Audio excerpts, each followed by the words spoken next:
안녕하십니까. 인공지능의 이해를 강의할 조규철입니다. 오늘은 머신러닝 중에서 비지도학습에 대해서 살펴보도록 하겠습니다. 자, 비지도학습은 이제 분류나 회귀 같은 게 아니라 이게 정확한 기준치를 마련하지 못하는 경우입니다. 즉 입력은 있지만 답이 없는 경우입니다. 지도학습 같은 경우에는 입력이 있고 답이 있기 때문에 분류나 회귀로 좀 수월하게 할 수 있지만 비지도학습 같은 경우는 입력만 주어진 상황입니다. 가르는 기준은 어디까지나 선택하는 게 너무 힘드신 겁니다. 그래서 이제 어쩔 수 없이 최대한 이 분류를 잘할 수 있고 할 수 있는 방법으로 군집화, 밀도 추정, 자원 축소, 이상치 탐지, 반지도 학습 같은 경우를 씁니다. 반지도 학습은 지도 학습 더하기 비지도 학습을 더한 경우입니다. 그리고 이제 비지도 학습에서 한번 보면 비지도 학습은 결과 정보가 없는 데이터들에 대한 특정 패턴을 찾는 겁니다. 그래서 데이터의 잠재적인 구조, 잠재한 구조, 계층 구조를 찾아내야 됩니다. 그리고 숨겨진 사용자 집단을 찾아야 되고 문서들의 주제에 따라 구조화시켜야 되고 로고 정보를 사용한 사용자 패턴을 찾아내야 됩니다. 왜? 답이 없는 거고 오로지 자료만 들어오기 때문에. 그래서 이것들을 어떻게 해서 가장 효율적으로 학습을 해서 내가 결과물을 유출할 수 있는지 추론할 수 있는지의 학습 방법에 대해서는 군집화, 밀도 추정, 차원 축소 방법을 사용해서 이 학습한 것들을 제대로 이용해서 인공지능에 활용합니다. 첫 번째 군집화를 보겠습니다. 유사성에 따라 데이터를 분류하는 것입니다. 그러면 데이터가 좀 몰려있는 게 있죠. 이쪽, 여기 이렇게 군집화를 시키는 겁니다. 그리고 이런 사진도 색깔별로 구분을 하는 경우입니다. 색깔별로 구분해서 도로, 빌딩, 바다, 산 이런 식으로 비슷한 길을 모아가는 겁니다. 그리고 이거는 잘 보면 영상 분할인데 비슷한 색깔끼리 이렇게 모읍니다. 이렇게 모으면 어느 정도 형태를 가지고 분류가 되겠죠. 분류라기보다는 이렇게 내가 구분할 수 있다는 겁니다. 비슷한 것까지 모아서 군집을 시키는 겁니다. 그 다음에 군집 알고리즘 간단히 보면 군집 알고리즘은 데이터를 유사한 것끼리 모으는 것이고 계층적 군집화와 분할 군집화 두 가지를 사용합니다. 계층적 군집화는 군집화의 결과가 군집들이 계층적인 구조를 갖도록 하는 것, 병합형 계층적과 분리형 계층적이 있습니다. 병합형 같은 경우에는 각 데이터가 하나의 군집을 구성하여 상태에서 시작하여 가까이 있는 군집들을 결합하는 과정입니다. 자, 예를 들면 여기서 하나 있고 결과물이 여기 막 흩어졌습니다. 포함해야지 이렇게 가는 구조고, 일단 분리형은 모든 데이터를 포함한 군집에서 시작하여 유사성을 바탕으로 군집을 분리하여 나가서 계층 구조를 만드는 겁니다. 전체 데이터 만듭니다. 데이터가 여기 좀 몰려 있습니다. 잘라도 되겠네? 이렇게 분류해 나가는 겁니다. 분할 군집화는 계층적인 구조를 만들지 않고 전체 데이터 유사한 것끼리 나누어서 하는 것, K-means 같은 알고리즘들이 있습니다. 계층적인 구조를 만들지 않습니다. 그 전체 데이터를 유사한 것끼리 나누어서 만드는 겁니다. 자, 그 다음에 군집화에서 정말 중요한 게 정답이 없습니다. 라벨이 없으니까. 그리고 무언가 데이터를 가지고 일단 어떻게든 집단을 가리기만 하면 됩니다. 따라서 평가 지표도 사실상 매우 정하기도 어렵습니다. 사실상 없는 거나 마찬가지입니다. 그래서 잘 보시면 알고리즘들이 똑같은 데이터들을 매우 다양하게 이제 군집화하는 것을 볼 수가 있습니다.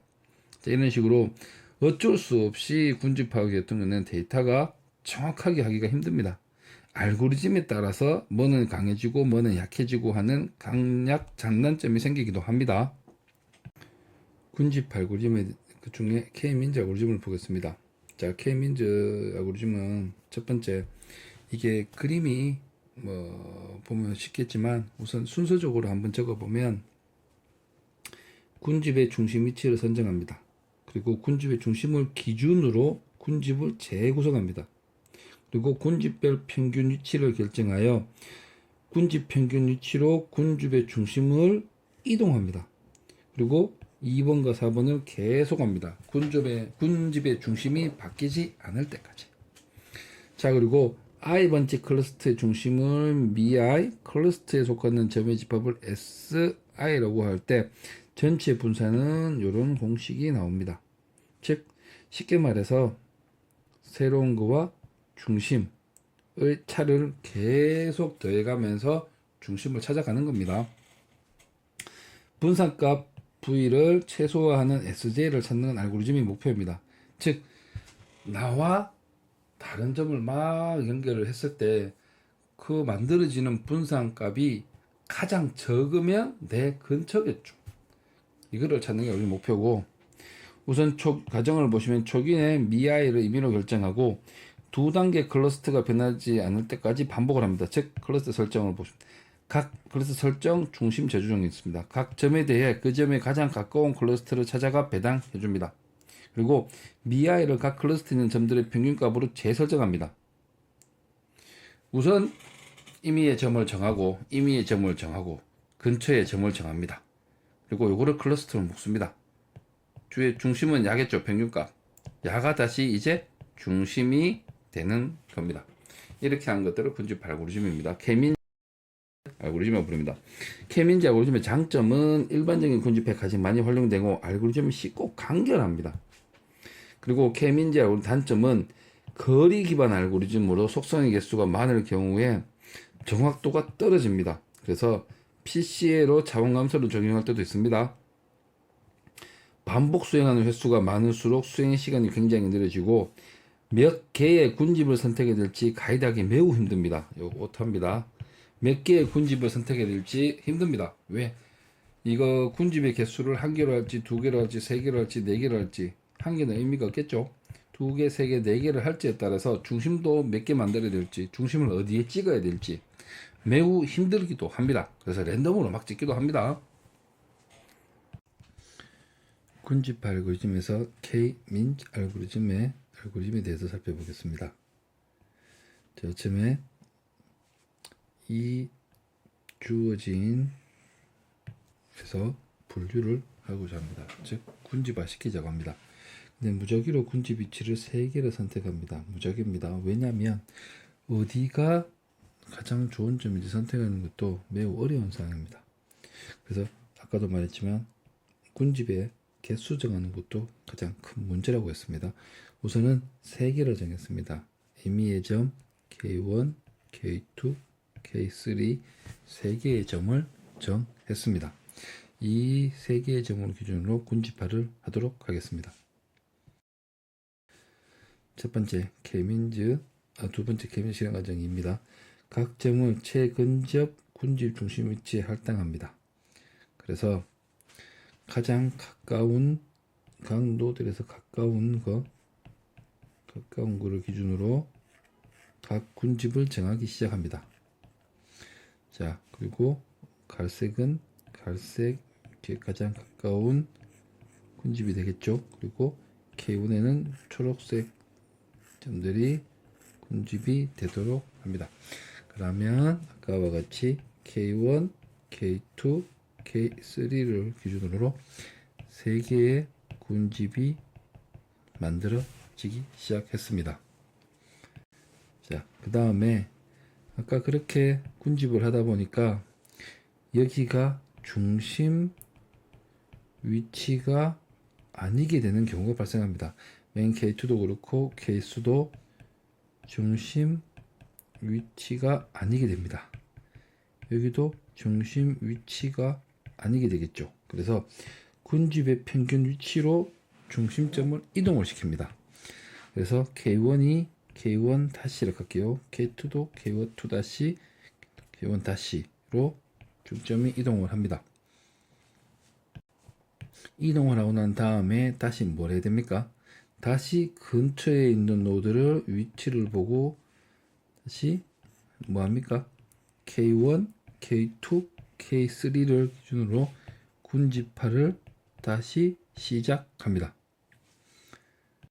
자, 군집화를 하고 나면 원래 위치에서 바뀌는 점이 3개가 나옵니다. 이것들은 아까 K1에 속해 있다가 K2로 갔고 이 녀석도 원래 K2에 있다가 K3로 가게 됐고 이 녀석은 K1에 있다가 K3로 가게 되었습니다. 왜냐하면 중심 위치의 변경은 일부 노드들의 군집 변경을 초래합니다. 이걸 발생시킨다.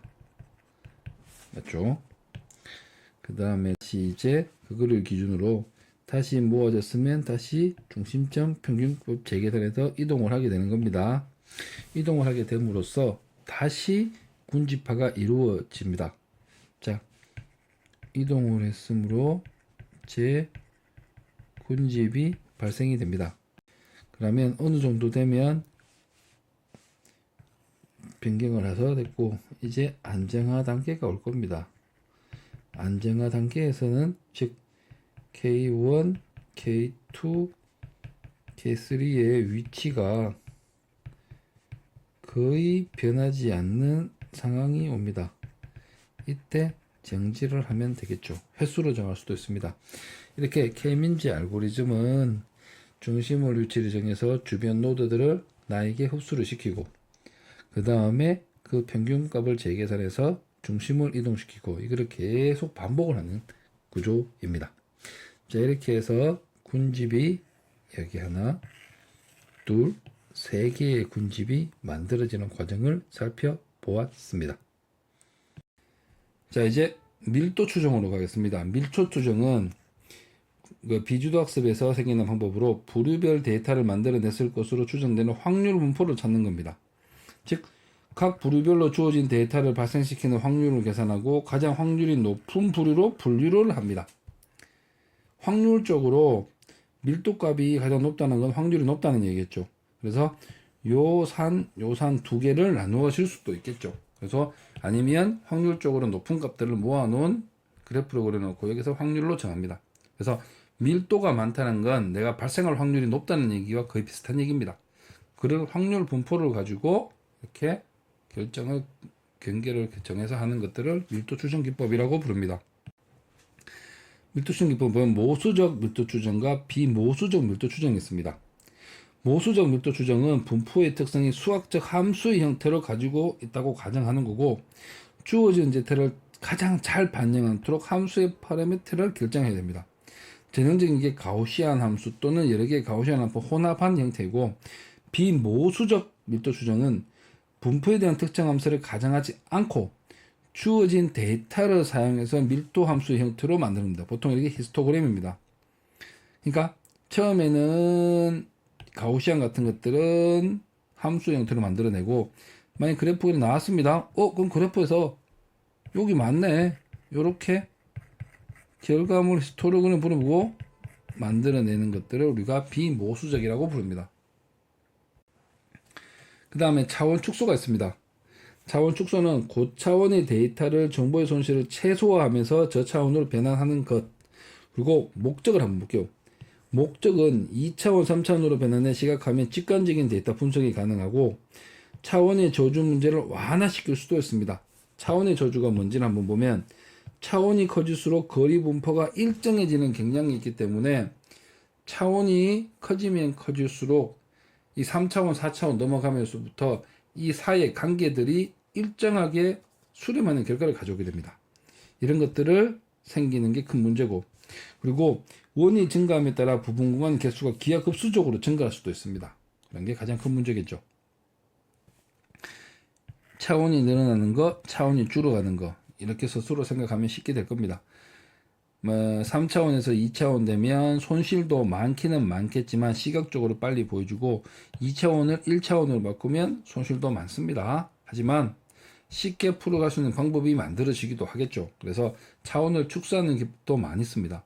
왜냐하면 속성값이 여러 개가 있으면 차원적으로 그리면 너무 많은 차원이 생기는 경우도 발생합니다. 이것들을 어떻게 해서라도 차원을 축소를 시켜야 됩니다. 그럴 때 많이 쓰는 방법이 차원 축소입니다. 다음에 다 보시면 차원 축소를 중에 전류명이 주성분 분석이라고 PC라는 기법이 있는데, 분산이 큰 소수들의 축도를 기준으로 데이터를 사상하여 저차원으로 변환하는 겁니다. 여러 변수들 간에 존재하는 상관관계를 이용해 이를 대표하는 주성분을 추출해서 쓰는 방법이고, 기존 데이터의 정분실이 최소화되도록 설계를 하는 게 PC의 기법 중 하나입니다. 자, 이렇게 되어 있는 것들을 이렇게 살짝 회전시키면 됩니까? 하나의 선유에 분포하는 것처럼 보이죠. 이렇게 주성분 분석을 하는 방법입니다. 분산이 큰 소수들의 축입니다. 그거를 꼭 하시고, 그 다음에 이상치 탐지라는 게 있습니다. 이상치란 건 다른 데이터와 크게 달라서 다른 메커니즘에서 생성된 것이 아닌지 의심스러운 데이터, 관심 대상이 되는 거고, 자, 갑자기 데이터들이 막 몰려있고 내가 군집화도 할 수 있고 자원 축소도 있고 밀도 추정도 할 수 있는데 갑자기 데이터가 여기 생뚱맞게 여기 딱 하나 찍어집니다. 이런 게 바로 이상치입니다. 그리고 노이즈일 수도 있습니다. 노이즈, 관축, 오류, 시스템에서 발생하는 무작위적인 오차 제거할 대상입니다. 신규성 탐지와 관련이 있기도 하고 점이상치, 상황적 이상치. 자, 점이상치는 다른 데이터와 비교해 차이가 큰 데이터, 상황에 맞지 않는 데이터, 여름철에 25도인 데이터는 정상이나 겨울철에 한 25도는 좀 이상치일 수 있습니다. 갑자기 너무 더워진 거니까. 그리고 집단적 이상치라고 있습니다. 여러 데이터를 모아서 보면 비정상적으로 보이는 데이터들이 집단이 생기기도 하는데 이게 이상치가 되는 겁니다. 이런 걸 탐지해서 이런 걸 제거시키는 방법도 사용을 합니다. 이상치 탐지를 보면 부정사용 감지 시스템에도 사용하고 침입 탐지 시스템의 고장 진단, 임상 같은 여러 가지 방면에서 이상치 탐지를 많이 씁니다. 왜냐하면 실제적인 평균적인 데이터가 오다가 갑자기 뭔가 톡 튀는 데이터가 오면 이건 분명히 이상치입니다. 이런 것들을 감지한 거죠. 보통 정상적인 사용이 오다가 이상한 글이 왔습니다. 예를 들어서 지금 내가 한국에서 카드를 사용합니다. 근데 갑자기 우리 한국의 반대편인 다른 나라에서 카드가 꺼졌습니다. 그러면 이거는 부정사용 감지를 이상치를 탐지한 거죠. 맞죠? 그리고 침입 탐지 시스템은 네트워크 트래픽을 관찰하여 이상적인 접근을 찾아낸 겁니다. IDS에서 IDS라는 것도 거고, 시스템의 고장 진단. 예를 들어서 시스템이 갑작스럽게 이상 신호가 막 날아옵니다. 데이터가 날아오면 안 되는데, 그럴 때는 시스템이 고장났다고 판단하는 겁니다. 이런 것 같이 여러 가지들을 활용할 수 있습니다. 그 다음에 반지도 학습은 아까도 말했다시피 지도 학습 더하기 비지도 학습입니다.